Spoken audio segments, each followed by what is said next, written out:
Ces 3 vétérinaires s'apprêtent à récupérer un colis très spécial. 2 bébés guépards sauvés du trafic lors d'un contrôle routier quelques heures plus tôt. L'échange avec la police a lieu en plein cœur du désert du Somaliland, une région séparatiste de la Somalie. Lorsqu'ils arrivent, laissez-moi évaluer les guépards avant qu'on ne les déplace. Les guépardos se trouvent dans cette boîte. Les vétérinaires s'inquiètent. Entre le stress, les mauvais traitements et l'absence de leur mère, ils risquent de ne pas survivre. Je dois le remettre dans la cage. Ils ont le pelage clair et semblent en bonne santé, mais j'ai peur qu'ils ne s'échappent si on les ausculte ici. Voici un peu d'eau, des sels minéraux. Merci beaucoup, à bientôt, on se reverra.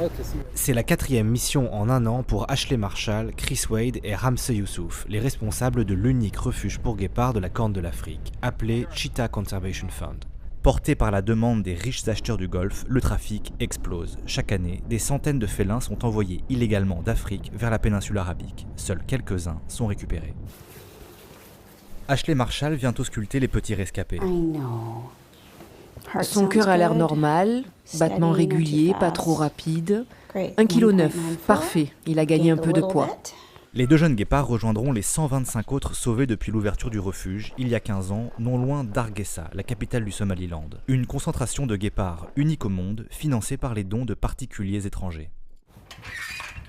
2% de la population mondiale de guépards se trouve ici. Ces chiffres sont effrayants. Ce trafic n'est pas soutenable. Le nombre de pensionnaires ne cesse d'augmenter. Leur réintroduction dans leur milieu naturel étant impossible, ces félins passeront ici le reste de leur vie. À leur arrivée, les bébés guépards sont très affaiblis. Nous leur prodiguons des soins intensifs jusqu'à 8 biberons par jour. Résultat, ils s'habituent aux humains. On pourrait en relâcher certains, mais ils iraient directement vers l'homme et ne se nourriraient que de chèvres parce que c'est ce qu'on leur donne ici. On essaie de les sevrer, mais c'est impossible. La lutte contre le trafic repose aussi sur ces gardes-côtes chargés de patrouiller les 800 km de côte du golfe d'Aden pour intercepter les bateaux en route vers le Yémen. La guerre a fait de ce pays une zone de transit idéale pour les trafiquants. Ces marins n'ont ni GPS, ni radar, ni radio et s'appuient surtout sur le renseignement humain.